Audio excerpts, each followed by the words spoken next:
Très bien, les amis, bon mercredi à tous. Et quelqu'un peut-il vérifier comment va Noah, s'il vous plaît? Voilà, c'est là. Voilà, c'est là. Pauvre Noah, mon avocat. Ou riche Noah, mon avocat, parce que ma vie juridique semble ne jamais s'arrêter. Ça continue tout simplement. Aujourd'hui, j'ai reçu ma citation à comparaître de la part de Blake Lively. Je vais vous dire ce qu'il y a dedans, parce qu'à mon avis, elle admet en quelque sorte qu'elle ne peut pas prouver qu'il y a eu une campagne de dénigrement. Et je vais vous expliquer pourquoi je pense ça et comment j'en suis arrivée là. Aussi, le président Emmanuel Macron m'a envoyé une autre lettre juridique au ton très ferme. Elle est rédigée de façon très ferme. Et pour être honnête, ça devient un peu bizarre. J'ai juste l'impression qu'on est des correspondants, comme si peut-être il voulait être mon ami. Je ne suis pas sûre de ce qu'il cherche ici. Et enfin, intranet, j'ai besoin de votre aide parce qu'il y a ce clip de Meghan Markle qui circule et qui, inexplicablement, m'a mis hors de moi. Et je ne sais vraiment pas pourquoi. Donc j'aimerais tester votre résistance et voir si vous n'avez pas, vous aussi, une réaction viscérale quand je vais partager ce clip avec vous.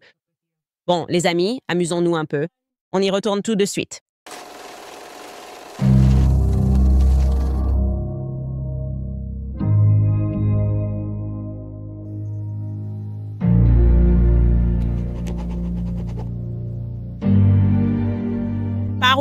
Par où commencer?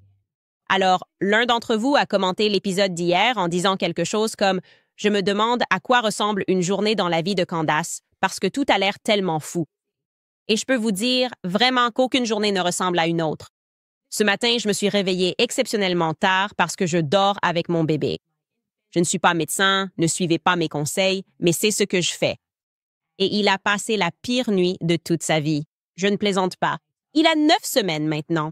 C'était horrible. Nous étions réveillés toutes les 2 heures. Je me sentais vraiment mal pour moi, mais aussi pour lui. Donc, d'habitude, une fois la phase nouveau-né passée, le réveil à 4h30 du matin, réveil, séance de sport, mais pas à cette période, bien sûr, parce qu'avec les nourrissons, c'est comme la roulette russe chaque nuit. Et la nuit dernière, j'ai vraiment perdu. Donc, je me suis réveillée extrêmement tard pour moi. Je me suis réveillée à 7h30 et j'avais du mal. Je me réveille et je me dis juste, je ne peux pas affronter cette journée, ça fait mal. Tout me fait mal. J'ai déjà l'impression d'avoir perdu parce que je n'ai pas réveillé mes enfants. Et la première chose que je fais, c'est regarder mon téléphone. Et à 7h33 du matin, je plonge dans ma conversation la plus toxique, celle entre Savannah, mon agent de relations publiques, Mitchell et moi, parce qu'il y a toujours des gens qui écrivent des choses méchantes sur moi tout le temps. Et il me dit, tu veux répondre? Tu veux répondre? Voilà, c'est la conversation 7h33 du matin. Mitchell me contacte et me dit qu'Andy, le vendeur de popcorn mentionné dans l'article de TMZ, m'a envoyé un message. Il a eu mes coordonnées par Emile Hagen. Il a dit que l'huissier est arrivé chez la femme d'Andy. Donc j'imagine qu'ils viendront pour toi aujourd'hui. Et j'ai répondu, oui, c'est censé arriver aujourd'hui. Donc je suis prêt. Pas vraiment prêt, mais je sais que je vais enfin recevoir cette assignation. Heureusement, mon mari m'apporte du café. J'essaye de me donner de la caféine. Le reste est un peu flou le matin, comme c'est souvent le cas quand on a beaucoup d'enfants. Mon équipe arrive, ou du moins, nous nous réunissons tous les jours à 11h du matin. Et c'est parti, et je ne vais pas mentir. Marc, le réalisateur, semblait enthousiaste. Il m'a demandé si j'avais reçu la citation à comparaître. Marc pensait, si ce n'est pas arrivé, je serai là pour le voir. Donc, quand je lui ai dit non, il avait une petite lueur dans les yeux parce qu'il savait qu'il allait être là pour assister à l'action. Et effectivement, 42 minutes plus tard, à 11h42, on a pris une photo de la scène. La voici. C'est le gars de la citation à comparaître. Il était vraiment gentil. Il m'a dit, « Mademoiselle Owens, je suis un grand fan de vous. » Il était adorable. Et je lui ai dit, « Merci beaucoup. » Il a dit, « Mais madame, j'ai une citation à comparaître pour vous. J'adore le Tennessee. J'adore le Sud. J'adore les accents. Et j'adore tout simplement que les gens soient tellement de bonnes personnes et ils ont tendance à m'apprécier. C'était super. Il était honoré de me remettre ma citation à comparaître et j'étais honorée de la recevoir de sa part. Bien sûr, vous savez ce que j'ai fait à ce moment-là. J'ai appelé Noah tout de suite. J'ai appelé Noah parce qu'alors qu'on essaie de comprendre quelle est même la stratégie juridique à ce stade concernant le procès sans fin de Blake, j'avais besoin d'analyser sa demande parce qu'il y a quelque chose de très étrange ici. La partie la plus intéressante de cette citation à comparaître que je vais vous montrer et à laquelle je ne m'attendais pas, c'est la période de temps demandée pour la documentation qu'il souhaite obtenir, d'accord? Ceci est la page 9 de la citation à comparaître. C'est beaucoup de blabla, tout un tas de mots. Je ne vais pas lire tout ça. Noah va le lire, mais c'est la page 9 parce que c'est crucial pour moi. Il demande des messages textes. Laissez-moi l'ouvrir sur ma page parce que je ne vois pas très bien ici, mais il est écrit au point numéro 2, sauf indication contraire, chaque demande concerne la période du 1er mai 2024 jusqu'à aujourd'hui. D'accord. À travers la dépression. De quoi tu parles? Ça n'a pas de sens. Ralentissons ici, je crois qu'on réalise quelque chose. Il serait tout à fait logique que le juge, comme il l'a fait, leur accorde une sorte d'assignation à comparaître limitée pour leur permettre d'étayer leur argument. N'oublions pas que Blake Lively poursuit parmi beaucoup d'autres personnes Jennifer Abel, Wayfarer Studios, Melissa Nathan, parce qu'elle estime que, alors qu'elle était sous contrat avec Wayfarer Studios, ils l'ont discréditée. En engageant une agence de relations publiques de crise sous la forme de Melissa Nathan et Jennifer Abel. Pour publier de terribles articles à son sujet, ruinant ainsi sa marque et faisant en sorte que les gens la détestent sur Internet. En gros, elle pense que ce trafic était désormais artificiel. Et ils ont travaillé avec un type au Texas nommé Jared, qui avait accès à Reddit pour que cela se produise. Personne ne pouvait vraiment ne pas aimer ses réponses à propos de ses produits capillaires, qu'elle a d'ailleurs mentionnés ici. Elle veut des messages textes concernant ses produits capillaires, c'est tout. Donc, vous déposez cette plainte en disant que si c'est réel, cela s'est vraiment produit le 20 décembre 2024. Il en découle que si vous allez assigner des gens à comparaître, vous aurez besoin de messages qui ont eu lieu avant que vous ne déposiez la plainte disant que c'était déjà arrivé. Mais regardez ce qu'ils font ici. Ils prolongent cela. Pourquoi voudriez-vous prolonger cela? Il n'y a aucune raison de prolonger puisque cela s'est déjà produit dans le passé.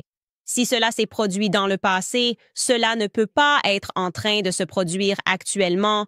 Ça n'a aucun sens. Donc, ce que je pense qu'ils font ici, c'est que je les ai appelés en disant « c'est bizarre ». Évidemment, elle sait pertinemment que nous n'allons pas lui permettre d'avoir accès à tous les textos et courriels concernant elle, Ryan Reynolds et Wayfarer Studios, parce qu'elle m'a vu dire en direct que, maintenant que je m'intéresse à cette histoire, ce qui a commencé, mon intérêt a commencé le 25 janvier. Maintenant que je m'y intéresse, j'ouvre une ligne de signalement. Et je dis à toutes les mamans détectives, aux papas détectives et à toute personne qui connaît Ryan ou qui a des informations privilégiées de m'envoyer un email pour que j'ai, vous savez, quelque chose à partager avec le public à leur sujet. Et bien sûr, qu'est-ce qui s'est passé? Tout le monde, leur maman et même leurs professeurs. On a eu les professeurs de Ryan Reynolds qui m'ont envoyé des messages en disant « Voici une anecdote sur qui il était à l'école en grandissant, blablabla. » Et nous partageons ces informations. Donc, elle lance littéralement des assignations, pour être très clair. Elle veut, je vais estimer à 10 000 emails que nous avons reçus depuis que nous avons ouvert cette ligne de signalement. Je les ai parcourus. Je veux dire, c'est tout. J'étais là. Ce serait insensé de me demander ces informations. Elle vient des mamans détectives. Elle dit « Je veux connaître chaque Barbara, Sandy, Megan et toutes les personnes qui t'ont envoyé un mail, ainsi que Kyle et Kevin. On veut lire tes emails. » Absolument pas. Elle sait très bien qu'on va dire que tu ne peux pas lire ça. Bien sûr qu'elle va dire qu'on ne peut pas lire ça. Alors pourquoi elle demande? Pourquoi elle fait ça? C'est exactement comme quand elle a assigné à comparaître les messages de Justine Baldoni et qu'elle a dit qu'elle voulait 5 ans de messages d'avant même qu'ils ne la connaissent. Elle voulait des messages. Et on a dit, OK, sa stratégie ici, c'est de demander quelque chose qu'elle sait qu'elle ne peut pas obtenir pour que, quand la partie qui reçoit la citation à comparaître dit « Non, évidemment, je ne vais pas te donner tous mes messages, y compris ceux que j'ai envoyés à ma grand-mère pour Noël il y a 5 ans. » Elle puisse dire, tu vois, il cache quelque chose. Il doit forcément y avoir quelque chose de caché parce qu'ils pensent encore que le public est trop stupide pour comprendre ce qui se passe ici. C'est en fait une stratégie de relations publiques. Bien sûr, nous allons dire que nous ne révélerons pas toutes les personnes qui nous ont donné des informations. Elle sait que j'ai une source parce que c'est moi qui ai révélé que c'était Scott Swift qui s'était associé à Baldoni. Donc elle se demande probablement, oh, qui lui a envoyé ça? Est-ce que c'était Taylor? Est-ce que Candace et Taylor sont amis? Est-ce que Taylor essaie de me discréditer? C'est une opération de pêche aux informations. C'est exactement ça, une opération de pêche aux informations parce qu'elle veut maintenant savoir qui parle dans son dos. Réveille-toi, ma belle, c'est tout le monde. Tout le monde ne t'aime pas parce qu'après que Brian Friedman a sorti les preuves, on s'est tous impliqués et on couvre ça de façon naturelle. D'accord, personne ne me paie alors. Personne ne me donne de consignes à suivre. Et donc, quand j'ai dit à Noah au téléphone, j'ai dit « appelle Michael Gottlieb ».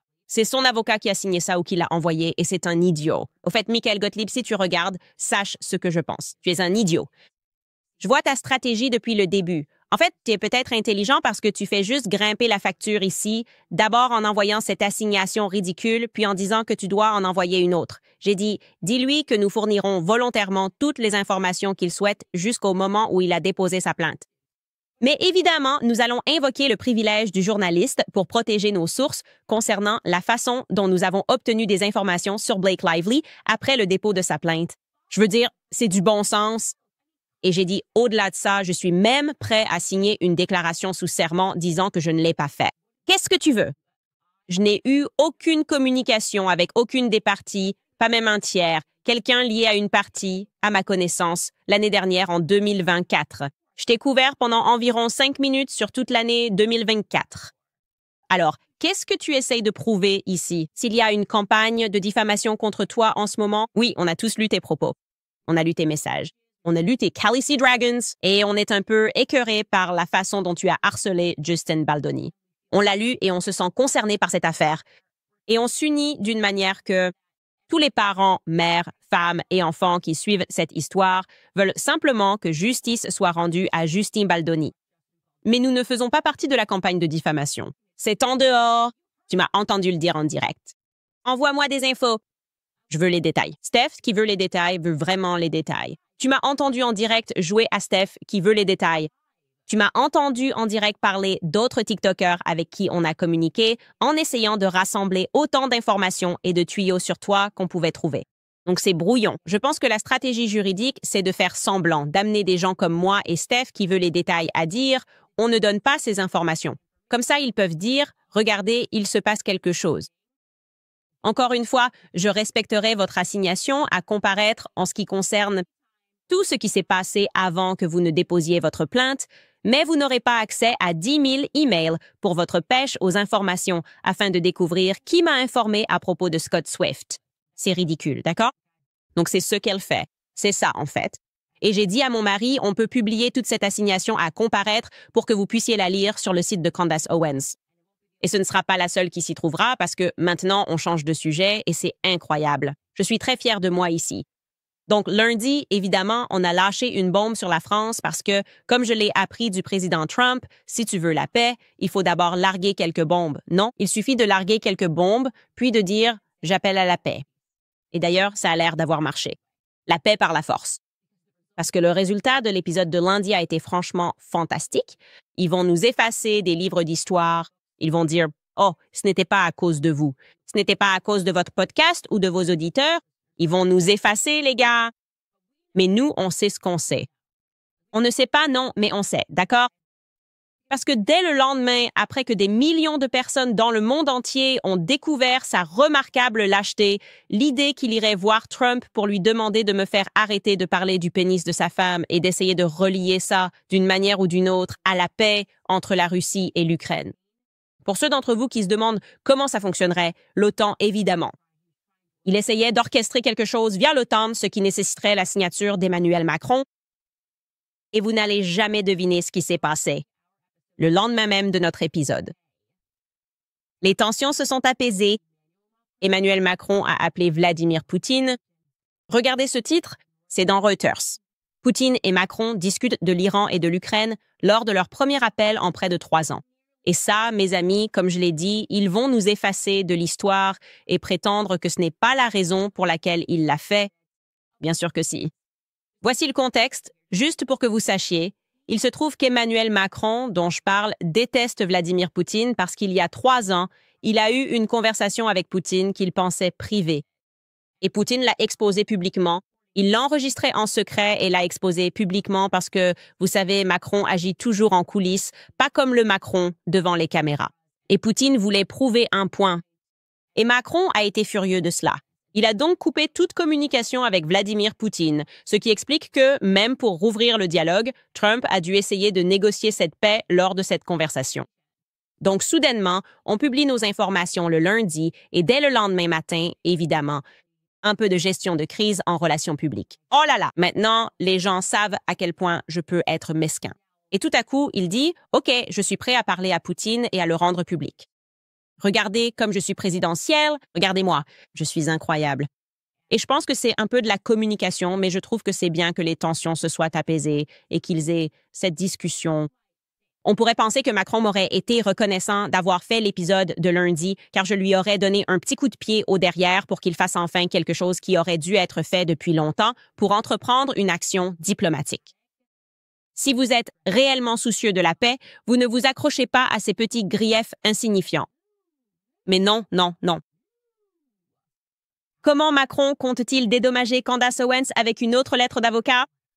Je ne plaisante pas. Je ne plaisante pas.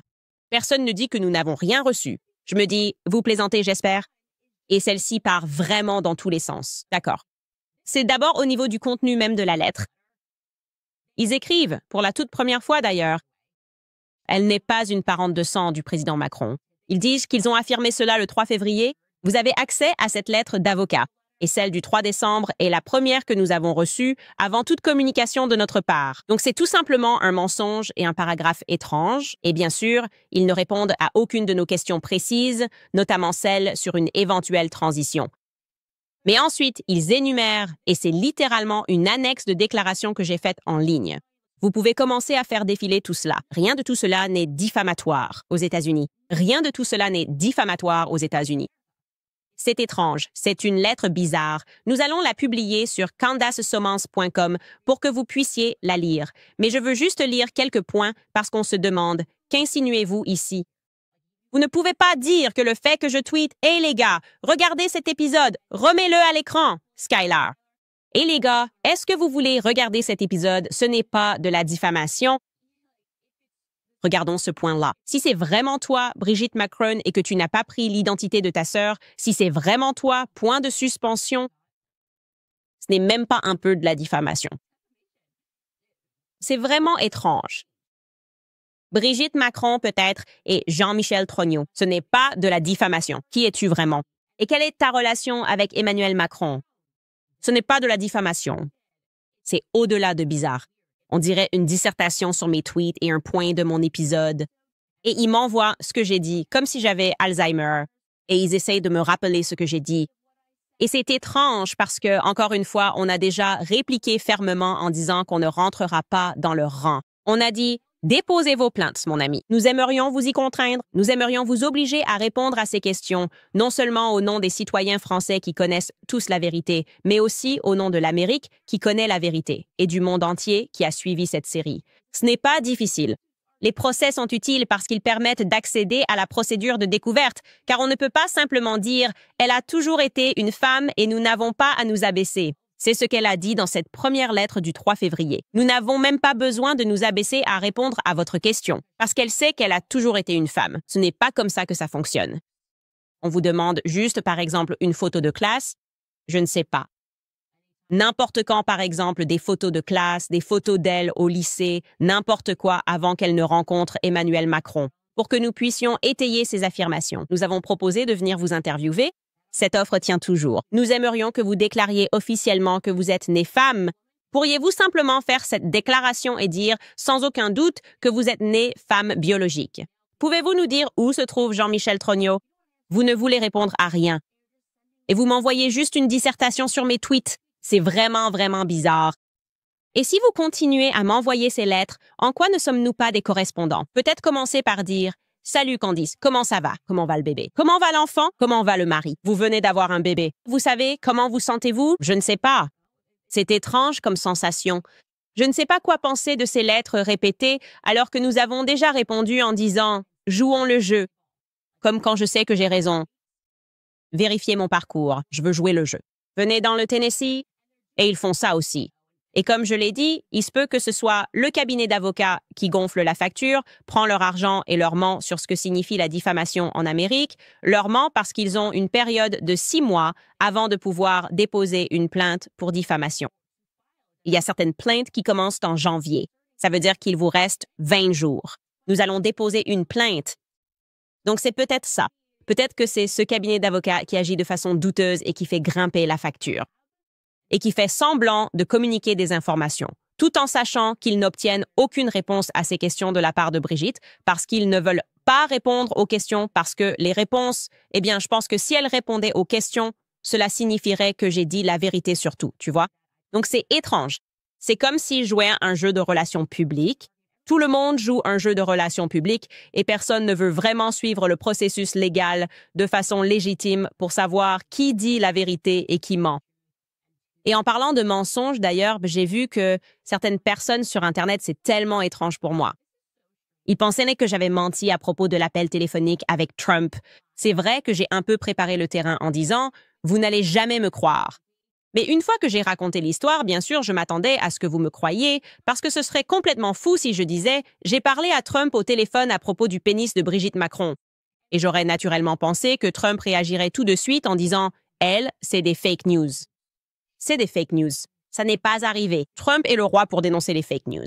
Je ne pourrais pas juste dire ça sans qu'il se passe quelque chose. Provoquer une crise internationale, comme si Macron avait appelé Trump en disant « Mais c'est quoi cette folie ?» Tu sais, Brigitte l'aurait encore tabassé. Ne sois pas ridicule. Ne sois pas ridicule. Évidemment, je dis la vérité sur le fait que l'appel téléphonique a bien eu lieu. Et juste pour clarifier aussi, il y a 2 ou 3 semaines, je suis retournée voir la personne qui m'avait initialement informée de tout ça. Et j'ai dit, écoute, je prévois d'en parler et de faire une autre série sur Brigitte. Donc préviens-le que, sauf s'il y a des restrictions, je vais parler de ça. J'ai tout fait dans les règles, les gars. Allez, soyons clairs. Mais pour ceux d'entre vous qui pensent que l'appel téléphonique n'a pas eu lieu, heureusement pour vous, un humoriste a partagé des images réelles de cet appel. Donc après ça, on ne pourra plus contester que ça s'est produit. Voici un humoriste nommé Tony Lapidos. Son pseudo est Tony Lapidus sur X. À toi la parole, Tony. Salut Candace. Comment vas-tu? C'est Donald. Je voulais juste vous saluer et voir comment vous allez. Assurez-vous que tout va bien après que j'ai vu votre petit discours. C'était vraiment odieux ce que vous avez fait. C'était désagréable car vous avez interrompu un appel parfait en prétendant qu'il s'était passé quelque chose qui n'est jamais arrivé. Vous le savez mieux que quiconque.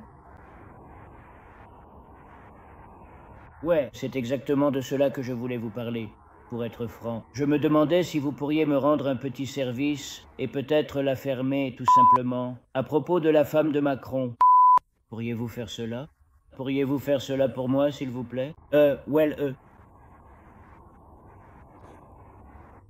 Oui, je suis au courant, mais j'étais assez proche d'elle.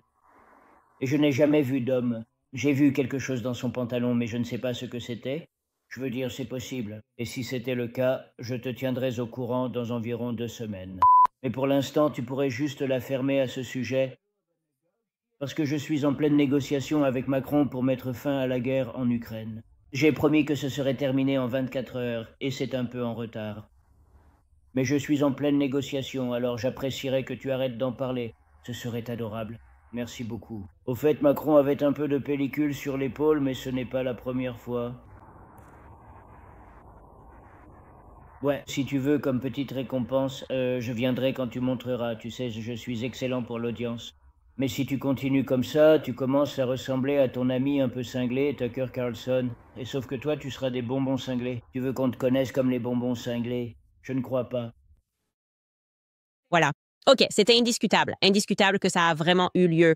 J'adore ça, d'ailleurs. Internet a besoin de plus d'humour. Je pense vraiment que les gens se prennent beaucoup trop au sérieux. C'est pour ça qu'on essaye toujours de garder ce podcast. Même si on aborde beaucoup de sujets, on essaye de garder ça, tu sais, positif. Je n'ai pas envie que tout le monde soit de mauvaise humeur à la fin de chaque semaine, malgré toutes les mauvaises choses qui se passent dans le monde.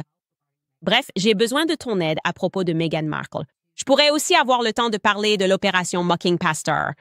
Il se passe des choses étranges dans les églises du Sud. Ces églises dispensationalistes sont hors de contrôle.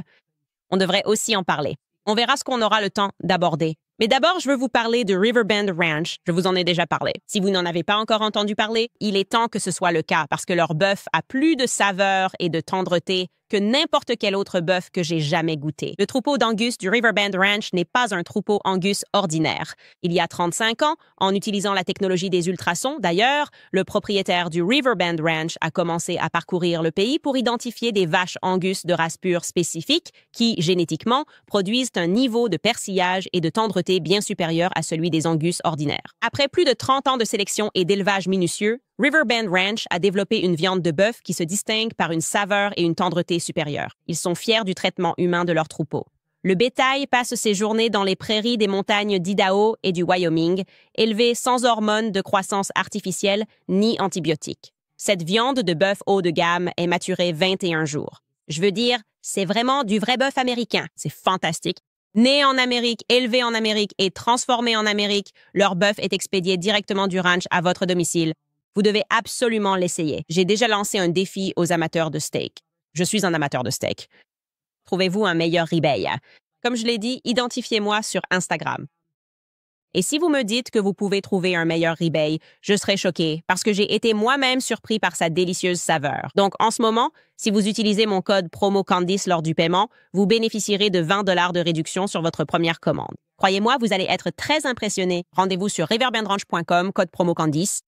Je vous rappelle aussi anyone.io, car en ce qui concerne ma vie privée, anyone.io a vraiment changé la donne. Leur matériel protège la navigation Internet chez moi, pour moi et ma famille. Cela fait des années que je m'exprime, ou plutôt que je m'élève contre la technologie de guerre basée sur l'IA, sur la façon dont le Mossad, Palantir et d'autres agences vous espionnent, vous et votre famille, en permanence. Anyone.io est la solution que j'ai choisie pour protéger mes données, car contrairement à ces VPN d'entreprise, le réseau Anyone ne peut pas être compromis, car il est alimenté par des personnes du monde entier. Il n'y a donc plus de cookies qui me suivent, plus de gouvernements qui me surveillent. Quand je suis sur Internet, je peux être n'importe qui, vous aussi. Protégez-vous aujourd'hui. Vous aurez 40% de réduction sur l'appareil Anyone. Branchez-le à votre routeur et profitez d'une connexion Wi-Fi sécurisée pour tous vos appareils. Aucun abonnement n'est nécessaire. Et le meilleur, c'est que vous pouvez utiliser l'appareil pour contribuer au réseau et ainsi récupérer le coût de l'appareil au fil du temps. Alors procurez-vous le vôtre dès aujourd'hui. Rendez-vous sur anyone.com/io et utilisez le code Candice pour obtenir 40% de réduction. Dépêchez-vous, cette offre est limitée. Encore une fois, anyone.io avec le code promo Candice. Très bien. Par quoi devrait-on commencer? Devrait-on commencer par l'opération Pasteur? Parce que je vais juste vous montrer ceci. En fait, oui, faisons ça. Je vais vous montrer quelques extraits. Ça a été intéressant. Et il faut qu'on approfondisse ce sujet. Je pense que je devrais peut-être inviter le docteur Taylor Marshall dans l'émission parce qu'il semble y avoir une certaine panique parmi les églises dispensationalistes. J'ai été inondée de courriels de gens qui disaient « Oui, mon pasteur a dit ça dimanche. Mon pasteur a dit ceci dimanche sur vous et Tucker. Voici un montage. » Nous ne voulions pas que ce soit trop long, mais voici un petit montage de ce qui se passe dans les églises dispensationalistes. Écoutez. L'antisémitisme explose littéralement au sein de l'Église. L'ignorance explose. Les voix conservatrices, Tucker Carlson, Candace Owens, Mark Dice, ils ne comprennent pas. Ils disent même que Dieu en a fini avec Israël. Certains d'entre vous écoutent Tucker Carlson et Candace Owens, et ces gens-là sont antisémites. Je me fiche de ce que disent les autres. Je vais le dire. Ils sont antisémites, et leur rhétorique est dangereuse. Peut-être que vous connaissez Candace Owens. Il y a 3 ou 4 ans, Candace était quelqu'un qui m'impressionnait beaucoup. Intelligente, éloquente, avec une vision du monde généralement plus conservatrice, mais elle a complètement déraillé. Elle est ouvertement antisémite. C'est une personne qui déteste les Juifs et sa théologie en fait partie. Et il a demandé à Ted Cruz, première question, quelle est la population de l'Iran? Je ne sais pas. Quelle est la fleur préférée des Iraniens? Quel est l'animal national de l'Iran? En quoi cela change-t-il quoi que ce soit, Tucker, concernant leur passage au nucléaire? C'est comme si Tucker demandait à Luke Skywalker, quelle est la population de l'étoile de la mort? Je ne sais pas, mais ça doit disparaître. Tucker, tu es idiot ou quoi? En fait, Tucker Carlson, Candace Owens et d'autres disent que nous ne devrions pas nous mêler des conflits d'autres nations. C'est vrai. Eh bien, premièrement, ce n'est pas si simple. Encore une fois, il s'agit d'un régime qui veut rayer l'Amérique de la carte, en plus d'Israël. Je le suis. Je suis sans voix, mec. Je suis juste... Voilà le truc. Voici le problème que les gens rencontrent en essayant de m'annuler parce que j'y ai réfléchi. Pourquoi ont-ils du mal avec ça? Le problème, c'est que si les gens écoutent mon podcast, ils ne sont probablement pas le genre de personnes qu'on peut facilement conditionner. C'est ce que je dirais. Ils ne m'écoutent pas parce qu'ils sont d'accord avec tout ce que je dis. Ce n'est clairement pas le cas. En fait, j'aime demander des retours à mon public parce que j'ajuste des choses et j'écoute leurs avis. Cela signifie qu'ils en sont déjà au stade où ils peuvent penser de façon critique. Donc, vous n'allez pas avoir la tâche facile avec l'opération Mocking Pastor. Vous ne pourrez pas simplement dire des choses et vous attendre à ce qu'ils acceptent sans broncher. Ils vont se dire « Attendez une minute ». Ils vont faire leurs propres recherches. Ils vont venir me voir avec des faits si j'ai oublié quelque chose. En fait, ce n'est pas le bon public pour ça. Et c'est drôle parce que je me souviens qu'il y a longtemps avant la 112e annulation de Kanye, il avait dit que les gens qui sont fans de Kanye West ne sont pas vraiment fans de Kanye West. En réalité, ils sont fans d'eux-mêmes, ils croient en eux et savent qu'ils peuvent réussir ici. C'est le même sentiment, je pense que ceux qui regardent l'émission veulent penser de façon critique, ce sont vraiment des esprits critiques. Voilà pourquoi j'ai cette suggestion. J'apprends d'eux, ils apprennent de moi et nous faisons des recherches ensemble. Mais c'est quand même impressionnant. Et ça ne s'est pas arrêté là. Il y avait aussi, voici juste un petit aperçu d'Instagram. Il y a cette panique dispensationaliste. Écoutez un peu. Que se passe-t-il en ce moment avec Tucker Carlson et Candace Owens? La jeunesse dit bien « Je bénirai ceux qui te bénissent et je maudirai ceux qui te maudissent. » Je suis désolé, mais on ne peut pas continuer à laisser les gens s'en tirer comme ça. Je parle des Tucker Carlson, des Candace Owens et de tous ceux qui ont crié que la Troisième Guerre mondiale arrivait, à la seconde même où l'Amérique ou Israël agissaient contre l'Iran. Si vous êtes chrétien, s'il vous plaît, ne fondez pas vos convictions sur Israël sur ce que disent Tucker Carlson ou Candace Owens. Fondez vos convictions sur la Bible. Frères et sœurs en Christ, n'écoutez pas des gens comme Tucker Carlson et Candace Owens. À ce stade, coupez les ponts avec eux. Ils sont animés par ce même esprit démoniaque qui imprègne tout ce qu'ils disent. Eh bien, vous les avez entendus. Qu'est-ce que vous faites en ce moment, vous 43 000 personnes? Ils vous ont dit d'arrêter. C'est tellement insensé. Je ne sais pas si tout a toujours été aussi exagéré ou si c'est juste qu'on l'entend plus maintenant. C'est tout simplement différent. C'est tellement évident maintenant, je ne peux pas l'expliquer. Ce que font les gens est tellement évident, c'est tellement évident. Ça a toujours été un jeu psychologique. La question est de savoir si nous pouvons créer une psychose à force de répéter distanciation sociale de 2 mètres, distanciation sociale de 2 mètres, sauver des vies, porter un masque, sauver des vies, porter un masque. Nous avons compris. Nous comprenons que des gens ont mené des expériences et qu'ils savent que si l'on répète suffisamment de fois quelque chose, les gens finiront par l'accepter comme une vérité. Mais j'ai l'impression que nous sommes au milieu d'un tournant mondial à ce sujet parce que nous en sommes conscients maintenant. Et je pense que c'est une mentalité post-COVID où beaucoup de gens se sont conformés au récit autour du COVID. Je n'en faisais pas partie, mais je pense qu'une fois qu'ils se sont réveillés à cela et qu'ils ont réalisé à quel point ils avaient été trompés, on ne peut plus faire ce genre d'opération. On ne peut plus faire ces opérations Mockingbird. Candace Owens et Tucker, je suis sur le point de faire une vidéo. C'est quoi la récompense? Je peux la faire tout de suite. Qu'est-il arrivé à Candace Owens et Tucker Carlson? Il est écrit ici dans la Bible que nous serons bénis si nous partons en guerre et que nous devons partir en guerre. Qu'est-ce qui s'est passé? C'est fou qu'ils ne veuillent pas envoyer des soldats américains mourir. Alors, qu'est-ce qui s'est passé? Qu'est-ce qui s'est passé? Qu'est-ce qui s'est passé? Partagez ça avec vous. C'est vraiment étrange dehors, totalement bizarre. Bon, et maintenant, il faut que je dise quelque chose qui me pèse. Vous savez, c'est vraiment le cas. Il faut que je dise ce que j'ai sur le cœur et j'ai besoin de retour. J'ai besoin de conseils parce qu'on a tous besoin de retour et de conseils à un moment donné. Vous savez, aucun de nous n'est parfait. J'essaie d'être une meilleure personne chaque jour. Et je viens juste d'aller sur Instagram. Ce n'est pas un nouveau clip de Meghan Markle. Pas du tout. C'est probablement un ancien, je pense que ça vient de son entretien avec Drew Barrymore, qui date peut-être de quelques mois, mais je viens juste de le voir pour la première fois. Et j'ai été instantanément enragée. J'ai été instantanément enragée par ce clip d'environ 10 secondes. Ça m'a juste agacée. Alors, je veux que vous écoutiez ce clip de 10 secondes, ou peu importe sa durée. Et elle parle simplement de sa vie à la maison pendant qu'elle est en tournée de promotion pour sa marque, comme toujours. Écoutez ça. Je fais toujours en sorte, quand je voyage, que si je ne peux pas lire d'histoire du soir à mes enfants, parce qu'Archie et Lily n'ont que 3 et 5 ans, alors j'emporte toujours un livre très fin et je me filme en train de le lire pour que la personne qui est avec eux ou papa puisse leur dire « Voici maman qui lit votre histoire du soir ». Vous trouvez des moyens d'être présents les uns pour les autres. Et si c'est la seule chose que je peux transmettre à travers l'émission ou As Ever comme marque, je veux que les gens sachent qu'on peut être là les uns pour les autres, car ça fait du bien quand quelqu'un est là pour vous. Comment vous sentez-vous en ce moment? Qu'est-ce qu'il y a chez elle et dans tout ça qui m'énerve autant? Alors, je l'ai envoyé à mon ancienne productrice exécutive et à ma productrice exécutive actuelle dans une conversation. J'ai dit, qu'est-ce que c'est que ça? Pourquoi est-ce que je me sens en colère quand j'écoute ça? C'est moi le problème? Est-ce que je suis fatiguée? Et elle m'a répondu, il y a quelque chose d'incroyablement condescendant dans la façon dont elle nous parle. C'est censé être accessible, mais ça ne l'est pas du tout. D'abord, ça sonne faux. Ce n'est pas... Ça sonne comme de l'auto-indulgence. Je suis partie une seule nuit. Alors je m'enregistre, je prends un livre, je lis le livre, je m'assois, je tiens le livre et je me dis, je ne veux pas d'œufs verts au jambon.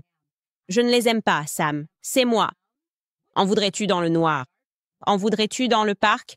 Je n'aime pas les œufs verts au jambon. Je ne les aime pas, Sam, c'est moi. En voudrais-tu dans un train? En voudrais-tu sous la pluie? Et puis j'ai fini de me lire ce livre, un livre mince.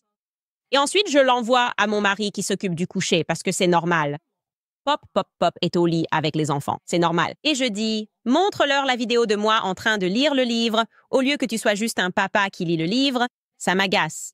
Arrêtez de nous prendre de haut. Ça ne vous fait pas paraître une meilleure maman. Ça donne juste l'impression que vous êtes vraiment centré sur vous-même, d'une certaine façon.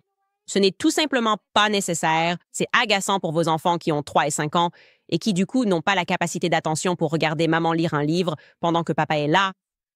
Tout ça m'a vraiment dérangé. D'accord, ça m'a vraiment dérangé. Et puis, alors qu'on essayait de comprendre ça, je me suis dit, oui, c'est condescendant. Il y a quelque chose de condescendant et d'incroyable là-dedans et c'est agaçant pour ses enfants.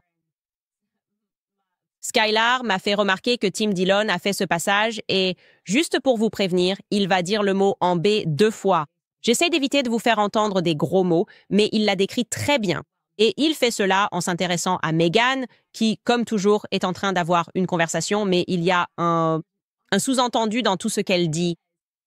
Et j'ai l'impression qu'il l'explique parfaitement quand il regarde cet extrait où elle parle à Mindy Kaling et qu'elle est déclenchée par le fait que Mindy Kaling l'appelle Meghan Markle. Mais ensuite, elle essaye de calmer sa colère d'avoir été appelée Meghan Markle. Écoutez, tous. Très bien, regardons un petit extrait de ceci. Y compris son ami? Sortez-moi de là. Je ne pense pas qu'il y ait une seule personne au monde qui sache que Meghan Markle a mangé chez Jack in the Box. C'est tellement... C'est drôle aussi que tu continues à dire Meghan Markle. Vous savez que je suis du Sussex maintenant. Ouais. Et ce qu'elle dit à Mindy Kaling, c'est « Écoute-moi, sale grosse ». Tu vois, c'est ce qu'elle dit à Mindy Kaling. Elle dit « Écoute-moi, sale grosse ». Tu sais, Meghan Markle est tellement une monarque. Et dans l'histoire du monde, les Meghan Markle de ce monde opprimeraient, tu sais, les Mindy Kaling. Parce que Mindy, Meghan Markle, c'est genre, écoute, espèce de garce. Mon empire a dirigé le vôtre pendant des années. N'en parlez pas. Ne m'appelez pas par mon ancien nom. Ne m'appelez pas par mon ancien nom. Ce n'est pas mon nom dans ces rues. Je m'appelle Sussex. Espèce de salope. Existe-t-il une autre interaction possible? Voir. Et vous répondez, non, je partage mon nom avec mes enfants. Oui. Et c'est tellement mon ressenti. Je ne savais pas à quel point cela aurait de l'importance pour moi, mais cela signifie tellement pour moi d'y aller. C'est notre nom de famille, notre petit nom de famille. Cela aurait-il une grande signification si ce n'était pas royal? Cela aurait-il autant d'importance? Vois-tu ses yeux? Vois-tu ses yeux? Elle imite un être humain. Bingo. Mais le plus intéressant chez Meghan Markle, c'est qu'elle n'est pas un être humain et qu'elle ne le deviendra jamais, ma chérie. Ours en peluche et miel ne devient jamais un être humain. Tu le feras, tu le feras. Elle sera tellement malheureuse. La meilleure version de Meghan Markle, c'est précisément celle que vous voyez en ce moment. Elle l'est totalement. Sa soif de pouvoir, de statut, de gloire est si crue et si transparente. Le démon en elle sort par ses yeux. Et elle essaie d'être un être humain, juste assez pour paraître humaine dans l'émission. Je suis désolée et sincèrement, je n'essaie même pas de l'attaquer. C'est juste qu'il y a quelque chose de frustrant chez elle et je pense qu'il a mis le doigt dessus. C'est comme si elle jouait le rôle d'un être humain. C'est une performance. C'est la saison 3 d'une émission qu'on regarde où elle doit faire semblant d'être un être humain Et il y a un aspect de ça qui me rend fou, c'est qu'elle n'arrive tout simplement pas à communiquer d'une manière qui soit du tout relatable. C'est comme, pourquoi t'enregistrerais-tu en train de lire un livre? C'est vraiment frustrant que tu dises ça. Pourquoi ferais-tu ça? Ce n'est pas nécessaire. Laisse juste papa lire son livre. Et surtout, le faire dans la phrase que tu es en train de dire, c'est parce que tu dois présenter tu sais, comme toujours, ta marque. Tu te dis, ah oui, et c'est ça que je veux communiquer, comme toujours. C'est ça que tu veux communiquer, comme toujours. On devrait s'enregistrer en train de lire les œufs verts au jambon si on doit passer une nuit loin de nos enfants. Genre, je n'ai pas envie de faire ça, donc j'abandonne la marque. Je vais vous montrer un extrait drôle de lui. Et au fait, j'ai vu dans le chat tout à l'heure que certains d'entre vous ont mentionné Didi. J'ai une chose à dire sur Didi et je vais le faire. Mais d'abord, un extrait de Tim Dillon, car il vise juste, encore une fois, sur Meghan Markle. Écoutez. Elle obtiendra ce qu'elle veut. Oui, on la déteste tous, mais ça n'a pas d'importance. Elle se fiche qu'on la déteste. Vous savez pourquoi? Elle nous déteste. C'est pour ça qu'elle gagne. Elle nous déteste. Elle nous déteste. Elle pense qu'on est des porcs.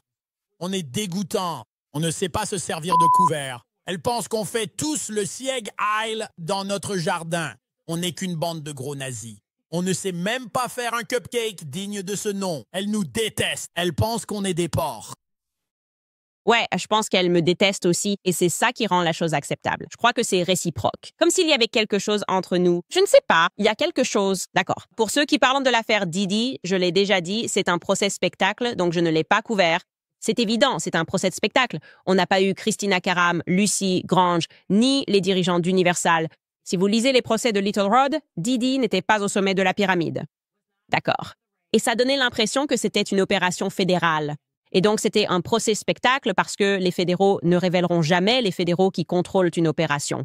Et dès l'instant où ils n'ont pas fait venir Christina Karam, vu l'implication de cette femme, apparemment, c'est comme avoir un procès public de Jeffrey Epstein sans mentionner ou faire venir Ghislaine Maxwell. C'est comme ça qu'on sait que c'était un procès spectacle. Donc tout ce faux « Oh mon Dieu, je n'arrive pas à croire qu'il s'en est sorti ». Bien sûr qu'il s'en est sorti. C'était une opération fédérale. C'est mon point de vue. Je ne le changerai jamais. Je pense que c'est le Jeffrey Epstein du monde du hip-hop.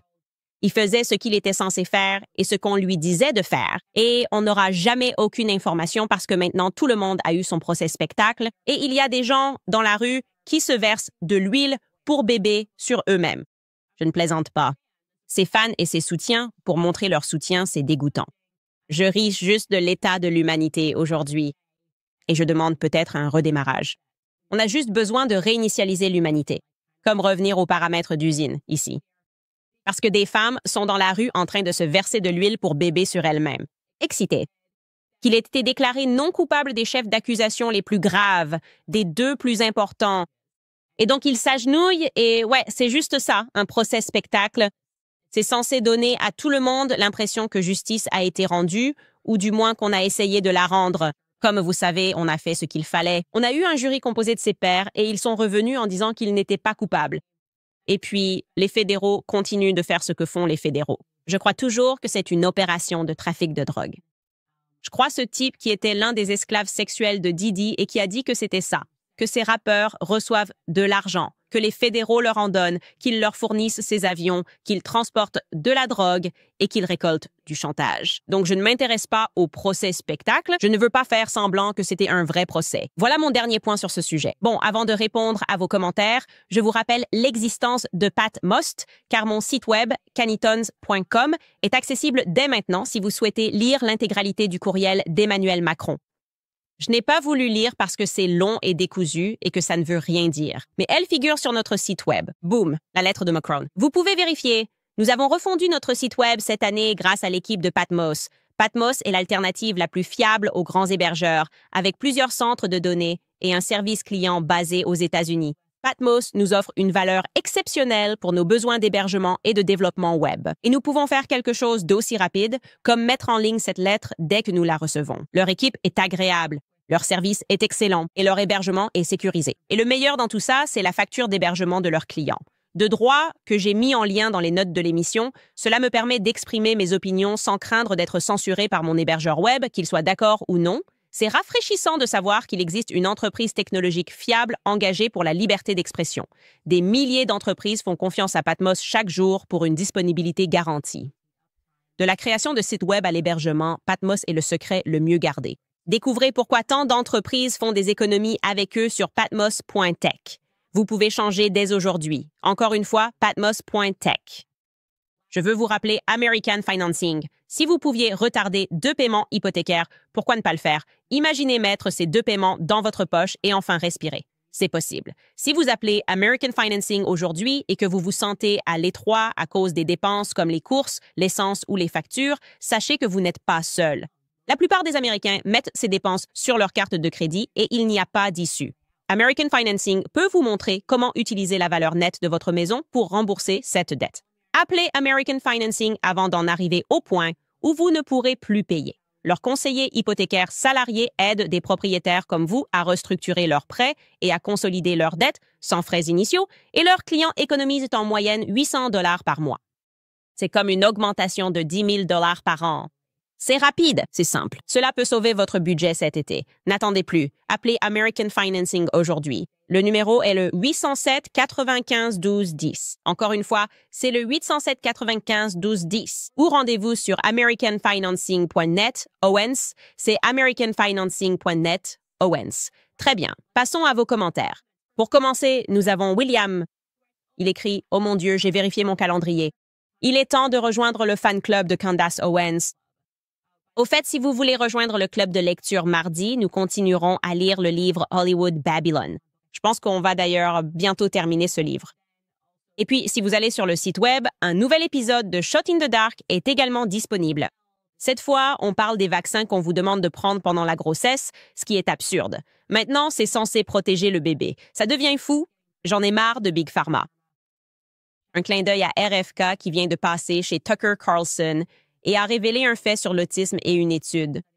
Étant lié au vaccin contre l'hépatite B, que j'ai refusé pour tous mes enfants pour des raisons que vous pouvez trouver sur le site Canizones. D'accord. CR écrit « Félicitations pour ta convocation, remise par un homme très gentil, un fan. Il était tellement adorable. J'adore le Tennessee, j'adore le Sud.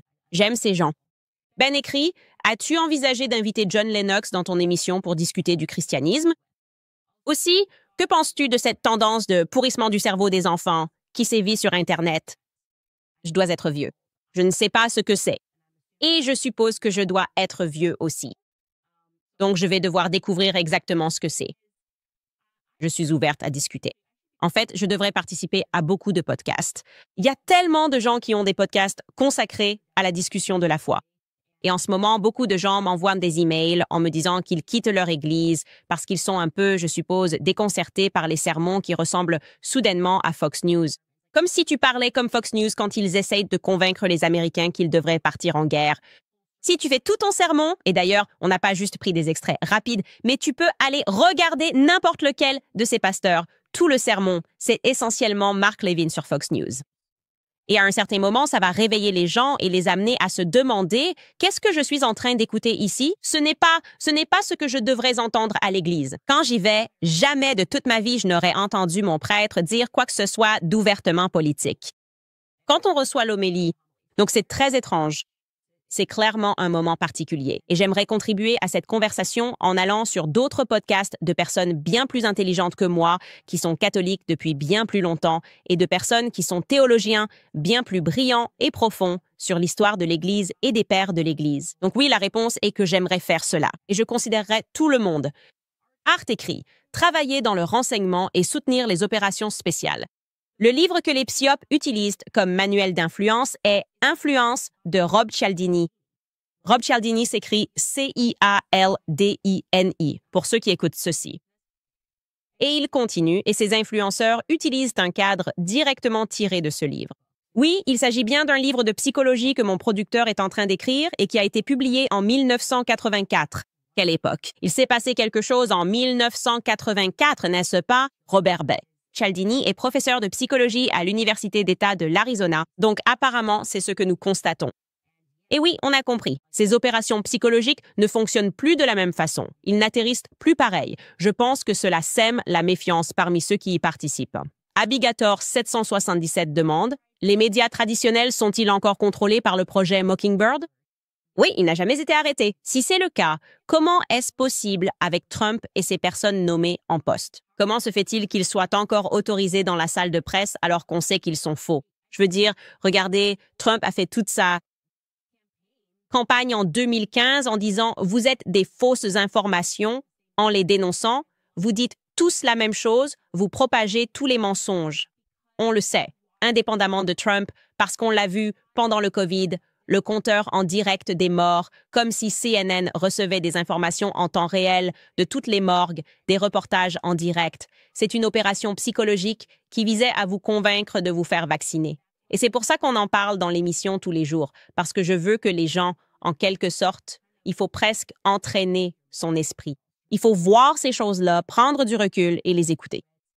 Et en fait, on s'entraîne à les reconnaître quand elles se produisent. Je suis toujours sceptique. Je me dis, d'accord, vous vous êtes tous réveillés un matin et en tant que pasteur, vous aviez Candace et Tucker en tête. Ils ne travaillaient même pas ensemble. C'est bizarre.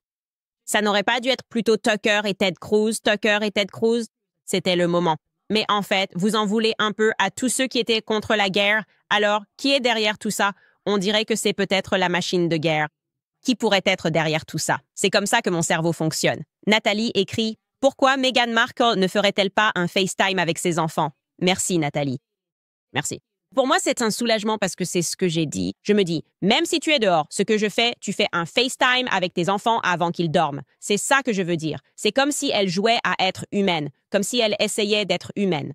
Il met vraiment le doigt dessus parce qu'on sait que normalement, tu appelles juste avant de dire « Oh, FaceTime » avant d'aller au lit. Et puis Georges me fait un FaceTime, tu dis « Au revoir » et ils sont en train de courir partout. Parce que j'ai des enfants du même âge, ils n'ont même pas vraiment envie de faire un FaceTime avec toi parce qu'ils n'ont pas la capacité d'attention pour ça. Genre, « Salut maman, maman ». Et puis ils se mettent à courir partout. Et là, votre mari est dépassé. Il fait genre « Ok, au revoir ». Tu sais, mais le fait de te voir t'enregistrer en train de lire un livre, un petit livre qu'elle emporte partout avec elle, me rend dingue. Mais ce n'est pas grave, car elle nous déteste aussi. Joe Sellers écrit « Vous avez fait un excellent travail, Candice. Merci de défendre la vérité, la féminité et la vie. Votre mari et vous m'avez aidé à tomber amoureuse de ma foi catholique. Ave Maria. J'adore ça. Et j'espère que les gens se sentiront toujours heureux et positifs. Et je veux simplement que, lorsque tu parcourras le monde, tu sois un guerrier heureux. Si vous vous sentez déprimé, alors je ne fais pas du bon travail avec ce podcast. Je l'ai déjà fait. C'est comme si j'avais pris la pilule rouge puis la noire, où tu es un peu déprimé en réalisant comment sont les choses et tu te demandes ce qui est réel. Ensuite, tu prends la pilule blanche, celle du Christ, et tu réalises que tout ira bien. Je vous le promets. Rachel écrit « J'apprécie que tu parles de la diversité de ton audience. J'ai plutôt des tendances de gauche. J'ai surtout été à gauche, mais j'apprécie votre travail. L'unité des deux côtés politiques, c'est ce qu'ils refusent, mais c'est nécessaire. Je suis d'accord. Je suis d'accord. C'est pourquoi j'ai cessé de parler de cette façon, gauche contre droite, car il est assez évident que le pouvoir reste le même au sommet. Les élites sont les élites, et elles profitent de nos guerres intestines, comme celle entre noirs et blancs. Manger. Homosexuels contre hétérosexuels, grands contre petits, maigres contre gros, c'est vraiment dingue. Et je pense que la plupart des gens se situent quelque part entre les deux. On a nos désaccords et on en aura toujours, et il faut se remettre en question. Dites simplement « je ne suis pas d'accord ». Et c'est normal. Je ne le souhaite pas, je ne devrais pas souhaiter la mort de cette personne, et on en sort tous grandis. Enfin, Samuel Wishman écrit « Salut Candice, j'ai beaucoup pensé à toi et à ta conversation avec Trump cette semaine, et le fait qu'il ait essayé de te soudoyer avec une interview me met hors de moi. Est-ce que tu y as réfléchi un peu? Je n'ai pas vraiment pris ça comme un pot de vin. Je l'ai juste pris comme Trump étant Trump. Trump est très fanfaron. C'est en fait l'une des choses, quand tu es avec lui, qui le rend très attachant. Je ne sais pas comment transmettre ça quand il n'est pas là. Mais quand tu le rencontres, il est très chaleureux. Il est vraiment attachant. C'est pour ça qu'il a eu une émission de télévision aussi longtemps. Tu peux ne pas aimer Trump à travers le prisme des médias quand ils sortent quelque chose qu'il a dit de son contexte. Il te donne juste un petit extrait. C'est très difficile de ne pas aimer Trump quand il est dans la pièce. C'est un négociateur. Il sait qu'il a ce petit truc en plus, peu importe ce que c'est, et il est très drôle. Il sait se moquer de lui-même et il a conscience de qui il est. Et donc, je suis excellent pour l'audience. C'est typiquement le genre de choses qu'il dirait, et pas comme un pot de vin. Il dirait ça juste parce qu'on est lundi, tu vois, et il est dans le bureau ovale, il parle tout seul. Je suis excellent pour l'audience. C'est comme ça qu'il est. Il est fanfaron, donc j'ai répondu en me vantant aussi. Je ne l'ai pas pris pour un pot de vin. Et si c'en était un, ça n'a pas marché.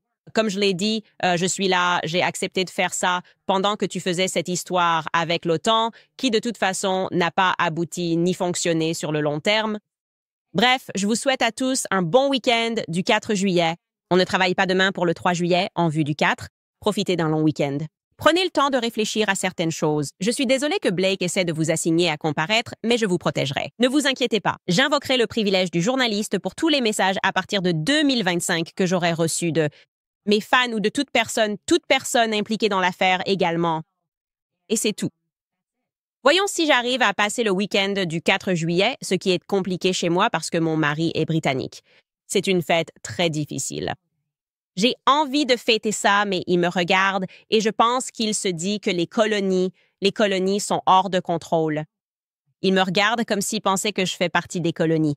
Donc ce n'est pas une fête joyeuse ici. On va essayer de passer le week-end sans que je me fasse signifier quoi que ce soit. Ça n'arrivera probablement pas. Il y aura sans doute un huissier et je vous raconterai ça lundi.